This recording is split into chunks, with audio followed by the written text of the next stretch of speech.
Siguiendo la lectura del Código Civil, habíamos quedado en el artículo 2150. Artículo 2150. El mandatario que se halla en la imposibilidad de obrar con arreglo a sus instrucciones no es obligado a constituirse agente oficioso. Le basta tomar las providencias conservativas que las circunstancias exijan. Pero si no fuere posible dejar de obrar sin comprometer gravemente al mandante, el mandatario tomará el partido que más se acerque a sus instrucciones y que más convenga al negocio. Compete al mandatario probar la fuerza mayor o caso fortuito que le imposibilite de llevar a efecto las órdenes del mandante. Artículo 1151. El mandatario puede, en el ejercicio de su cargo, contratar a su propio nombre o al del mandante. Si contrata a su propio nombre, no obliga respecto de terceros al mandante. Artículo 1152. El mandatario puede, por un pacto especial, tomar sobre su responsabilidad la solvencia de los deudores y todas las incertidumbres y embarazos del cobro. Constitúyese entonces principal deudor para con el mandante y, si son de su cuenta, hasta los casos fortuitos y la fuerza mayor. Artículo 2153. Las especies metálicas que el mandatario tiene en su poder por cuenta del mandante perecen para el mandatario aún por fuerza mayor o caso fortuito, salvo que estén contenidas en cajas o sacos cerrados y sellados sobre los cuales recaiga el accidente o la fuerza, o que por otros medios inequívocos pueda probarse incontestablemente la identidad.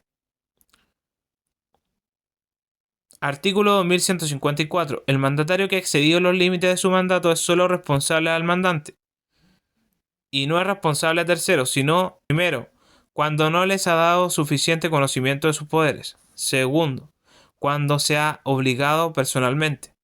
Artículo 1155. El mandatario es obligado a dar cuenta de su administración. Las partidas importantes de su cuenta serán documentadas si el mandante no le hubiera relevado de esta obligación. La relevación de rendir cuentas no exonera al mandatario de los cargos que contra él justifique el mandante. Artículo 1156. Debe al mandante los intereses corrientes de dineros de éste, que haya empleado en utilidad propia. Debe asimismo los intereses del saldo que de las cuentas resulte en contra suya desde que haya sido constituido en mora. Artículo 1157. El mandatario es responsable tanto de lo que ha recibido de terceros en razón del mandato, entre paréntesis, aun cuando no se deba al mandante, cierra paréntesis, como de lo que ha dejado de recibir por su culpa. 3. De la obligación del mandante. Artículo 1158. El mandante es obligado a: primero, a proveer al mandatario lo necesario para la ejecución del mandato. Segundo, a reembolsarle los gastos razonables causados por la ejecución del mandato. Tercero, a pagarle la remuneración estipulada o usual. Cuarto, a pagarle las anticipaciones de dinero con los intereses corrientes. Quinto, a indemnizarle de las pérdidas en que haya incurrido sin culpa y por causa del mandato. No podrá el mandante dispensarse de cumplir estas obligaciones alegando que el negocio encomendado al mandatario no ha tenido buen éxito o que pudo desempeñarse a menos costo, salvo que le pruebe culpa. Artículo 1159. El mandante que no cumple por su parte aquello a que es obligado autoriza al mandatario para desistir de su encargo. Artículo 1160. El mandante cumplirá las obligaciones que a su nombre ha contraído el mandatario dentro de los límites del mandato. Será, sin embargo, obligado el mandante si hubiere ratificado expreso o tácitamente cualesquiera obligaciones contraídas a su nombre. Artículo 1161. Cuando por los términos del mandato o por la naturaleza del negocio pareciere que no debió ejecutarse parcialmente, la ejecución parcial no obligará al mandante sino en cuanto le aprovechare. El mandatario responderá de la inejecución del resto en conformidad al artículo 1167. Artículo 1162. Podrá el mandatario retener los efectos que se le hayan entregado por cuenta del mandante para la seguridad de las prestaciones a que éste fuere obligado por su parte. 4. De la terminación del mandato. Artículo 1163. El mandato termina, primero, por el desempeño del negocio para que fue constituido. Segundo, por la expiración del término o por el evento de la condición prefijados para la terminación del mandato. Tercero, por la revocación del mandante. Cuarto, por la renuncia del mandatario. Quinto, por la muerte del mandante o del mandatario. Sexto, por tener la calidad de deudor en un procedimiento concursal de liquidación el mandante o el mandatario. Séptimo, por la interdicción del uno o del otro. Octavo, derogado Noveno, por la cesación de las funciones del mandante si el mandato ha sido dado en ejercicio de ellas. Artículo 1164. La revocación del mandante puede ser expresa o tácita. La tácita es el encargo del mismo negocio a distinta persona. Si el primer mandato es general y el segundo es especial, subsiste el primer mandato para los negocios no comprendidos en el segundo. Artículo 1165. El mandante puede revocar el mandato a su arbitrio y la revocación expresa o tácita produce su efecto desde el día que el mandatario ha tenido conocimiento de ella, sin perjuicio de lo dispuesto en el artículo 2173. Artículo 2166. El mandante que revoca tendrá derecho para exigir del mandatario la restitución de los instrumentos que haya puesto en sus manos para la ejecución del mandato, pero de las piezas que puedan servir al mandatario para justificar sus actos deberá darle copia firmada de su mano si el mandatario lo exigiere. Artículo 1167. La renuncia del mandatario no pondrá fin a sus obligaciones sino después de transcurrido el tiempo razonable para que el mandante pueda proveer a los negocios encomendados. De otro modo se hará responsable de los perjuicios que la renuncia causa al mandante, a menos que se halle en la imposibilidad de administrarlas por enfermedad u otra causa o sin grave perjuicio de sus intereses propios. Artículo 2168. Sabida la muerte del mandante, cesará el mandatario en sus funciones, pero si de suspenderla se sigue perjuicio a los herederos del mandante, será obligado a finalizar la gestión principiada. Artículo 1169. No se extingue por la muerte del mandante el mandato destinado a ejecutarse después de ella. Los herederos suceden en este caso en los derechos y obligaciones del mandante. Artículo 1170. Los herederos del mandatario que fueren hábiles para la administración de sus bienes darán aviso inmediato de su fallecimiento al mandante y harán en favor de éste lo que puedan y las circunstancias exijan. La omisión a este respecto los hará responsables de los perjuicios. A igual responsabilidad estarán sujetos los albaceas, los tutores y curadores y todos aquellos que sucedan en la administración de los bienes del mandatario que ha fallecido o se ha hecho incapaz. Artículo 1171.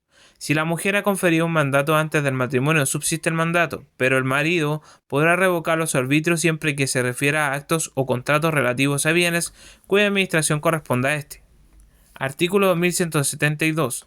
Si son dos o más los mandatarios y por la constitución del mandato están obligados a obrar conjuntamente, la falta de uno de ellos por cualquiera de las causas antedichas pondrá fin al mandato. Artículo 1173. En general, todas las veces que el mandato expira por una causa ignorada del mandatario, lo que éste haya hecho en ejecución del mandato será válido y dará derecho a terceros de buena fe contra el mandante.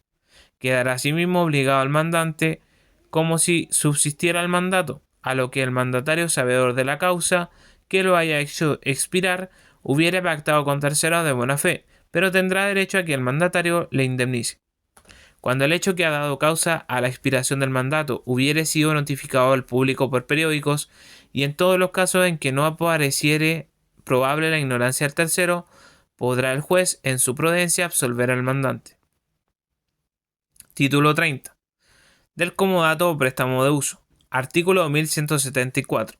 El comodato o préstamo de uso es un contrato en que una de las partes entrega a la otra gratuitamente una especie, mueble o raíz, para que haga uso de ella, y con cargo de restituir la misma especie después de terminado el uso. Este contrato no se perfecciona sino por la tradición de la cosa. Artículo 1175. El contrato de comodato podrá aprobarse por testigos cualquiera que sea el valor de la cosa prestada. Artículo 1176. El comodante conserva sobre la cosa prestada todos los derechos que antes tenía, pero no su ejercicio, en cuanto fuera incompatible con el uso concedido al comodatario. Artículo 1177. El comodatario no puede emplear la cosa sino en el uso convenido, o a falta de convención, en el uso ordinario de su clase.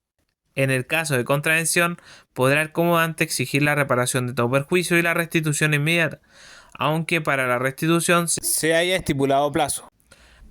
Artículo 1178. El comodatario es obligado a emplear el mayor cuidado en la conservación de la cosa y responde hasta de la culpa levísima. Es por tanto responsable de todo deterioro que no provenga de la naturaleza o del uso legítimo de la cosa. Si este deterioro es tal que la cosa no sea ya susceptible de emplearse en su uso ordinario, podrá el comodante exigir el precio anterior de la cosa abandonando su propiedad al comodatario. Pero no es responsable de caso fortuito si no es, primero, cuando se ha empleado la cosa en un uso indebido o ha demorado su restitución, a menos de aparecer o probarse que el deterioro o pérdida por el caso fortuito habría sobrevenido igualmente sin el uso ilegítimo o la mora. Segundo, cuando el caso fortuito ha sobrevenido por culpa suya, aunque levísima. Tercero, cuando en la alternativa de salvar de un accidente la cosa prestada o la suya, ha preferido deliberadamente la suya. Cuarto, cuando expresamente se ha hecho responsable de casos fortuitos. Artículo 1179. Sin embargo, de lo dispuesto en el artículo precedente, si el comodato fuere en pro de ambas partes, no se extenderá la responsabilidad del comodatario sino hasta la culpa leve, y si en pro del comodante, solo hasta la culpa lata. Artículo 2180. El comodatario es obligado a restituir la cosa prestada en el tiempo convenido o a falta de convención después del uso para que ha sido prestada, pero podrá exigirse la restitución aún antes del tiempo estipulado en tres casos. Primero, si muere el comodatario a menos que la cosa haya sido prestada para un servicio particular que no pueda diferirse o suspenderse. Segundo, si sobreviene al comodante una necesidad imprevista y urgente de la cosa. Tercero, si se ha terminado o no tiene lugar el servicio para el cual se ha prestado la cosa.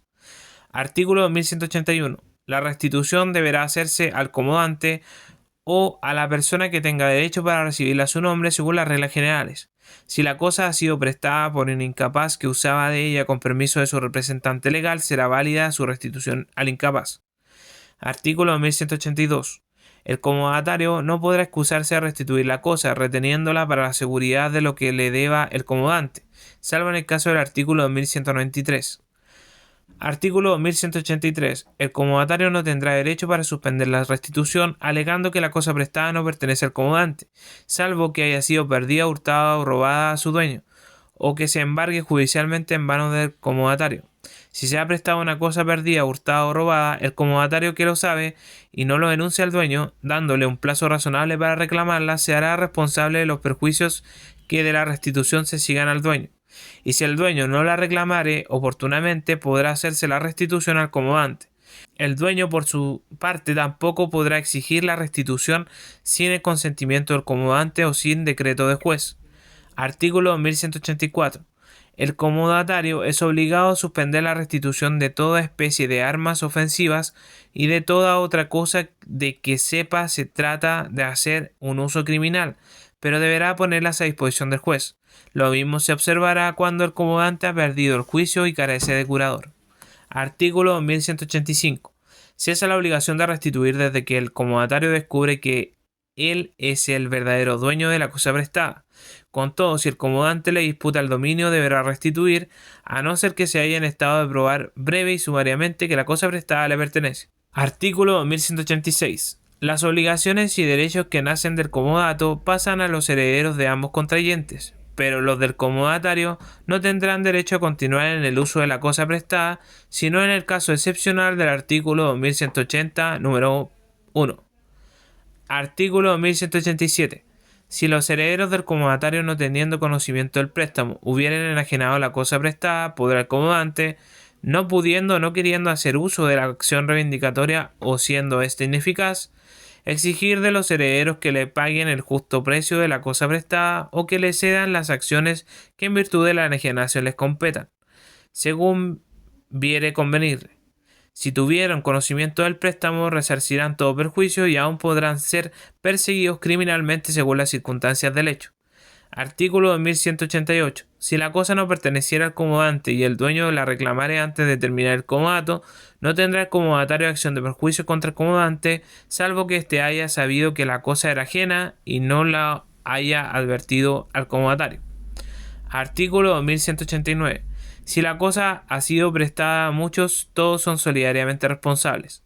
Artículo 1190. El comodato no se extingue por la muerte del comodante. Artículo 1191. El comodante es obligado a indemnizar al comodatario de las expensas que sin su previa noticia haya hecho para la conservación de la cosa, bajo las condiciones siguientes. Primera, si las expensas no han sido de la ordinaria de conservación, como la de alimentar al caballo. Segunda, si han sido necesarias y urgentes de manera que no haya sido posible consultar al comodante. y se presuma fundadamente que, teniendo la cosa en su poder, no hubiera dejado de hacerlas. Artículo 1192. El comodante es obligado a indemnizar al comodatario los perjuicios que le haya ocasionado la mala calidad o condición del objeto prestado, con tal que la mala calidad o condición reúna estas tres circunstancias. Primera, que haya sido de tal naturaleza que probablemente hubiese de ocasionar los perjuicios. Segunda, que haya sido conocida y no declarada por el comodante. Tercera, que el comodatario no haya podido con mediano cuidado conocerla o precaver los perjuicios. Artículo 1193. El comodatario podrá retener la cosa prestada mientras no se efectúa la indemnización de que se trata de los dos artículos precedentes, salvo que el comodante cautione el pago de la cantidad en que se le condenare. Artículo 1194. El comodato toma el título de precario si el comodante se reserva la facultad de pedir la restitución de la cosa prestada en cualquier tiempo. Artículo 1195. Se entiende precario cuando no se presta la cosa para un servicio particular ni se fija tiempo para su restitución. Constituye también precario la tenencia de una cosa ajena sin previo contrato y por ignorancia o mera tolerancia del dueño. Título 31. Del mutuo o préstamo de consumo. Artículo 1196. El mutuo o préstamo de consumo es un contrato en que una de las partes entrega a la otra cierta cantidad de cosas fungibles con cargo de restituir otras tantas del mismo género y calidad. Artículo 1197.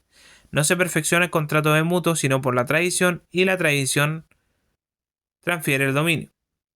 Artículo 1198. Si se han prestado cosas fungibles que no sean dinero, se deberá restituir igual cantidad de cosas del mismo género y calidad, sea que el precio de ellas haya bajado o subido en el intervalo. Y si esto no fuera posible o no lo exigiere el acreedor, podrá el mutuario pagar lo que valga en el tiempo y lugar en que ha debido hacerse el pago. Artículo 1199 derogado. Artículo 1200. Si no se hubiera fijado término para el pago, no habrá derecho a exigirlo dentro de los 10 días subsiguientes a la entrega.